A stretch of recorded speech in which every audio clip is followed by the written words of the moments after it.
জয়গুরু। পরমদয়াল শিশি ঠাকুরের শ্রীচরণে জানাই ভূমিষ্ঠ প্রণাম। আপনাদের প্রতি প্রত্যেককে জানাই রানন্দিত জয়গুরু। আজ ইষ্ট প্রসঙ্গে আলোচনা করব আচার্যদেবের এমন একটা কথা, যে কথা শুনলে আপনারা প্রত্যেকেই কিন্তু আজ অবাক হয়ে যাবেন। কি এমন কথা? আজকে সেই নিয়েই আমাদের আলোচনা। আমরা বর্তমান আচার্যদেব তো বর্তমান আচার্যদেবী, সত্যি এই বর্তমানের পরিস্থিতিকে তিনি সব সময় তুলে ধরেছেন আমাদের কাছে। আমরা কেমনভাবে থাকব, কেমনভাবে চলব, কেমন আচরণে আমাদের মঙ্গল হবে, কেমনভাবে আমরা বাধা বিপত্তিকে কাটিয়ে উঠব, সেই সমস্ত সম্পর্কে আচার্যদেবের যে ধ্যান ধারণা এবং আমাদেরকে যেভাবে ধারণা দিচ্ছেন, এতে করে মনে হয় যে আমরা যদি তার মতে চলি, আমাদের ভবিষ্যতের জন্য নিশ্চয়ই কোনো অসুবিধা হবে না, ভবিষ্যতের জন্য আমাদের কোনো অসুবিধাই হবে না। তাই আগের থেকে তিনি বলে দিচ্ছেন, বাড়িতে বড় মেয়ে আছে, সে মেয়েটার কখন বিয়ে দেবেন, মেয়েটার বিয়ে দেবেন কখন, এই সম্পর্কে আজ আচার্যদেব বললেন। আমরা 15-16 বছর হলেই আগেকার দিনের মতো মেয়েদের বিয়ে দিয়ে দিই, ভাবি যে বিদায় করে দিলে জানি সব ঠিক হয়ে যাবে। কিন্তু আচার্যদেব এমন যুক্তি সহকারে বোঝালেন, আপনারা আজকে শুনলে অবাক হয়ে যাবেন। প্রত্যেকটা মেয়েকে আজকের ইষ্ট প্রসঙ্গ শোনান। শুনতে মন যাচ্ছে না? এপ্রিল মাসের আলোচনা না স্বস্তি সেবক আমি পড়ছিলাম, স্বস্তি সেবক কালেক্ট করে মেয়েটার হাতে ধরিয়ে দেন। আচার্যদেবের নির্দেশ আঙুল দিয়ে তাকে পড়িয়ে দেন যে এটা আচার্য নির্দেশ, এটা আমাদের মানতে হবে, প্রত্যেক মেয়েকে মানতে হবে, অবিবাহিত মেয়েকে। তাহলে সে ভবিষ্যতের দিনগুলোতে সে ভবিষ্যতে সুখী থাকবে। আমি একটা একটা করে বলছি। এর সাথে আছে আচার্যদেবকে বিভিন্ন করা প্রশ্ন আচার্যদেব দিয়েছেন, তার উত্তর। যে প্রশ্ন আমাদের প্রত্যেকের আছে, যে সমাধান আমাদের প্রত্যেকের চাই। কি এমন সমস্যা, কি এমন প্রশ্ন, আপনারা পুরো প্রসঙ্গ শুনুন একটু ধৈর্য সহকারে। পরমদয়াল শ্রী শ্রী ঠাকুরের পুণ্য পাদপীঠ তলে প্রত্যহ অসংখ্য মানুষের আগমন ঘটে। বহুমুখী এই আশ্রমের ক্রিয়াকাণ্ড এবং শ্রী শ্রী আচার্যদেবের দর্শন ও বাক্যালাপে দর্শনার্থীরা চলার পথের দিশা খুঁজে পায়, প্রতিবন্ধকগুলি অপসৃত হয়। আচার্যদেবের নির্দেশিত পথে সকলকে সাথিয়া করে চলার মাধ্যমে গৃহ ও পরিবেশ ক্রমে আনন্দপূর্ণ হয়ে ওঠে। সেদিন এক দাদা এসেছেন, পরিবারের এক ঘনিষ্ঠ ব্যক্তির ক্যান্সার কেমোথেরাপি চলছে। অবস্থাটা দেখুন। নিবেদন শুনে আচার্যদেব তাকে বললেন, পরিণতি যা হয় হোক। আমাদের বাড়িতেও এরকম সমস্যা হতে পারে, ঠাকুরের দয়াতে সকলের মঙ্গল হোক, সবাই মঙ্গলের কোলে থাকুক। কিন্তু একটা কথা বলি, যে যদি আমাদের বাড়িতেও আপনাদের বাড়িতেও এরকম সমস্যা হয়, আপনারা সেই সমস্যার সমাধান কি করে পাবেন? একটা খুব বড় রোগী আছে ঘরে, আমাদের করণীয় কি? আমাদের করণীয় ডাক্তার দেখানো। আমরা যদি সেই রোগীটাকে নিয়ে ঠাকুর বাড়ি চলে যাই আর বলি, ঠাকুর তুমি আমাকে দয়া করো, আচার্যদেব আপনি পথ দেখান, এমনটা নয়। আচার্যদেবও সে একই পথ দেখাবেন, যে ডাক্তারের কথা মতো চলুন। তো এইরকমভাবে আচার্যদেবও বললেন, লড়াই যেন না থামে, রোগীকে এমন গল্প শোনাতে হবে যাতে সে আশা পায়, ভরসা পায়। সবচেয়ে বেশি বল পাওয়া যায় ঠাকুরের সাথে থাকলে। এটা আচার্যদেব নিজে উপলব্ধি করেছেন, তাই আমাদের বলেছেন। আজকে আমাদেরও যদি এরকম সমস্যা হয়, আমরাও এরকম করব। রোগী বলবে, আমি লড়াই চালিয়ে যাব, ঠাকুর তুমি শুধু আমার সাথে থেকো। যাজনে ঠাকুর সাথে থাকেন, ঠাকুরের কথা বলবে, ঠাকুরের কথা ভাববে, নাম জপ করবে, আনন্দে থাকবে, এটাই হলো তার নির্দেশ। ভরসা পেলেন নিবেদনকারী ওই দাদা। আচার্যদেব নিত্য বহু বিপন্ন মানুষকে এইভাবে আশা ভরসা দিয়ে প্রেরণায় উদ্দীপ্ত করে তোলেন। দুরারোগ্য ব্যাধিগ্রস্ত বাঁচার পথ পেয়ে যায়। একটি মেয়েকে আচার্যদেব কি বললেন এরপর শুনুন। আই লাভ ইউ বললেই তাতে মুগ্ধ হয়ে যায়, তার সাথে চলে যাবি না। ওই মেয়েকে বলছেন, আই লাভ ইউ যদি কেউ বলে তার সাথে চলে যাবি না, মূর্খামি হবে। তার সম্বন্ধে জানিস না, মোটর বাইক নিয়ে এসেছে, তাতে তোকে চাপিয়ে নিয়ে যাচ্ছে, খোঁজ নিয়ে জানবি সেই বাইকটা ওর বাবার, তেল ভরছে বাবার পকেটের টাকা দিয়ে। ভালো করে খোঁজ নিলেই জানতে পারবি সে তোকে বিয়ে করতে চাইলো। তার নিজের রোজগার নাই, রোজগার তো তার বাবার। বিয়ে করে কিছুদিন পর সে আর খাওয়াতে পারবে না, ছেড়ে দিবে। তাই আগে লেখাপড়া শিখে নিজের পায়ে দাঁড়া, যোগ্যতা অর্জন কর, তারপর বিয়ে করবি ঠাকুরের বিধান মেনে। বিয়ের আগে নিজে যোগ্যতা অর্জন কর, যেন সে চলে গেল পেটের ভাত জোটাতে পারিস। তাহলে বুঝতে পারা গেল মেয়েটা কখন বিয়ে করবে।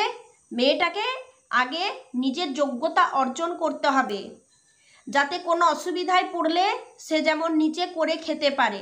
একদম বাস্তব ধ্যান ধারণা, বাস্তব আইডিয়া দিলেন আচার্যদেব। সেই পুরনো আমলের, পুরনো যুগের সেই কথা যে মেয়ে আছে যেভাবে হোক বিদায় করতে হবে, এইসব কথা নয়। বাস্তব সব দিকে তাকিয়ে বর্তমান পরিস্থিতিকে উপলব্ধি করে আচার্যদেবের যেই নির্দেশ, এই আচার্য সঙ্গ করলে এই নির্দেশ পাওয়া যায়। এই নির্দেশ প্রত্যেকে মানুন।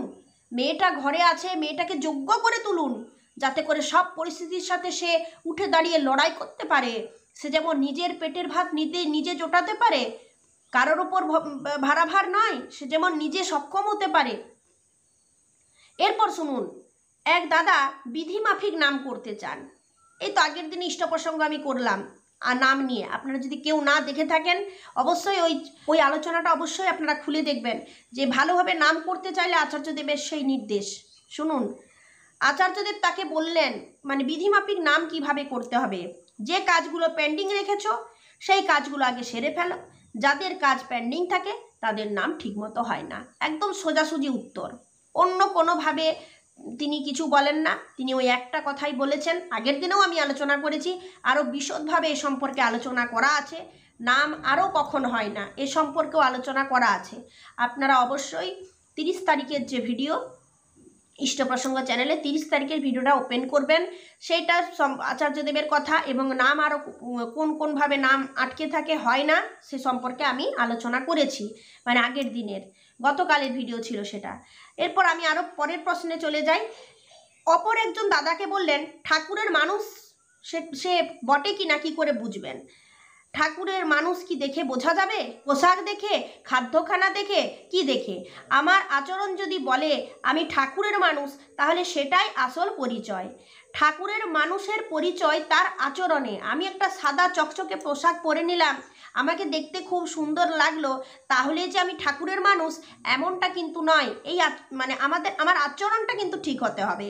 অবশ্যই শুনুন, আমার আচরণ যদি বলে আমি ঠাকুরের মানুষ, তাহলে সেটাই আসল পরিচয়। ঠাকুরের মানুষের পরিচয় তার আচরণে। বিহারের মফস্বল এক জায়গা থেকে মাঝবয়সী এক দম্পতি এসেছেন 3-4 বছরের শিশুপুত্রকে নিয়ে। তাদের ভাষায় দাদাটি জানালেন, আমার ছেলেকে দুষ্কৃতকারীরা হত্যা করে, তারপর মনে কষ্ট নিয়ে আপনার শ্রীচরণে পুনরায় সন্তান প্রার্থনা করেছিলাম। আপনার নির্দেশ মতো চলে আবার এই সন্তান পেয়েছি। শিশু সন্তানটির প্রতি দৃষ্টি দিয়ে আচার্যদেব দম্পতিকে বলেন, ঠাকুরের দয়ায় পেয়েছো, সন্তানকে ভালোভাবে মানুষ করো। ভালো মন্দ, ধর্ম অধর্ম, কোনটা করণীয় কোনটা করণীয় নয় বুঝিয়ে দেবে ছেলেকে। আচার্যদেবের কথাগুলি হিন্দিতে বুঝিয়ে দেওয়া হলো ওই দম্পতিকে। তা আচার্য সঙ্গ করলে সব নির্দেশ পাওয়া যায়, কখন কোনটা করণীয়, কি করবেন না করবেন সব কিছু। এই যে নামের কথাটা আমরা অনেকেই ভাবি যে নামটা কিভাবে ভালো করে করা যায়, নাম করলে তো ঠাকুর বলেছেন অসম্ভব সম্ভব হবে। পূজনীয় শ্রী বড়মা আমাদের বুঝিয়ে বলেন নামের মাহাত্ম্য কী, নামের মাহাত্ম্য কী তিনিও বলেছেন। তাহলে নাম কিভাবে করলে ভালো হয়? আবার নাম করতে বসছি আমাদের মন এলোমেলো হয়ে যাচ্ছে। তো একটা গল্প শুনুন। পরম পূজনীয় শিশি পর্দা বসেছেন নাম করতে, কোনো মতেই তার নাম হচ্ছে না। সে তো ভাবছে যে কেন নাম হচ্ছে না। এটা আমি কোনো একটা আলোচনায় পড়েছিলাম কিংবা পৃষ্ঠ প্রসঙ্গে পড়েছিলাম, আপনাদেরও শুনিয়েছিলাম এই গল্পটা, কিন্তু আমার মনে হচ্ছে আমি সেই উৎসটা মনে করতে পারছি না ঠিকঠাক করে। তো যদিও ঘটনাটা আধো আধো মনে আছে, আমি আপনাদের বলছি। তো নাম করতে চাইছেন, তো কোনো মতে নাম করতে পারছেন না, বারবার এলোমেলো হয়ে যাচ্ছে মনটা। এরকম করে তো কোনো দিন হয় না। তো এরপর দেখলেন মাঝে একটা টুল না কি ছিল, সেটা বাধা দিচ্ছিল নাম করতে, সেটা তিনি উঠে রাখলেন, তারপর বসলেন, নামটা ঠিকঠাক হলো। এরকম সমস্যাও হতে পারে। তাই নামটা বিধিমাফিক করার জন্যে আমাদের কি করতে হবে, খুব সুন্দরভাবে আমাদের যে কাজগুলো আছে সেগুলো গুছিয়ে গুছিয়ে করতে হবে, যাতে কোনো রকম কোনো কাজ পড়ে না থাকে, তাহলে নামে বাধা হবে। তো এই ছোট্ট ছোট্ট কথাগুলো আমরা কিন্তু আচার্যদেবের কাছেই জানতে পারি। আর একটা মেয়ে কখন বিয়ে করবে, সে কিভাবে যোগ্যতা অর্জন করবে, সে অ্যাকচুয়াল কি করবে, পড়াশোনা করলেই যে প্রত্যেকের চাকরি হয় এটা কিন্তু এই সত্যি কথা নয়। অনেকে যোগ্যতা নিয়েও বাড়িতে বসে আছে, তাদের আচার্যদেব কী কী করতে বললেন, নিজের যোগ্যতা অর্জন করবার জন্য কি কি করতে হবে এ সম্পর্ক কিন্তু আচার্য নির্দেশ আছে। আপনারা যদি সেই সম্পর্কে জানতে চান আচার্যদেবের নির্দেশগুলো কি কি, তাহলে আমি কিন্তু বলতে পারি, আমার কাছে সুন্দরভাবে আচার্যদেবের এই কথাগুলোকে সাজানো আছে। তাহলে আমাকে কমেন্ট করবেন, আমি পরের দিন আচার্যদেবের নির্দেশ এই সম্পর্কে নির্দেশ নিয়ে আমি আলোচনা করব, যে কিভাবে যোগ্যতা অর্জন করে তোলা যায়। এমন কিছু করতে হবে যেটা আপনি সব দিন করতে পারেন এবং তাতে বাধা না আসে, যাতে আপনার পক্ষে সুবিধা হয়। এইখানে অনেক রকম কাজ আছে, দুনিয়াতে অনেক রকম কাজ আছে, কিন্তু আপনাকে সেই কাজটাই করতে হবে যেটাতে আপনি পারদর্শী, যেটাতে আপনি মন দিয়ে করতে পারবেন। যে কাজটা সব থেকে ভালো সেই কাজটা আমার দ্বারাতে নাও হতে পারে, এগুলো আমার কথা নয়, এগুলো তারই নির্দেশ আমি আপনাদের সামনে আলোচনা করছি। তাই প্রত্যেকটা সম্পর্কে নির্দেশ আমার কাছে একদম সাজানো আছে। আপনার যদি যোগ্যতা সম্পর্কে কোনো নির্দেশ শুনতে চান, তাহলে আমাকে এই চ্যানেলে অবশ্যই কমেন্ট বক্সে কমেন্ট করুন, আমি পরের দিনে আচার্যদেবের এই নির্দেশগুলো আপনাদের সামনে তুলে ধরব। ভালো থাকুন, সুস্থ থাকুন, বিভিন্ন প্রসঙ্গ নিয়ে পরের দিন আরও আলোচনা হবে। জয় গুরু।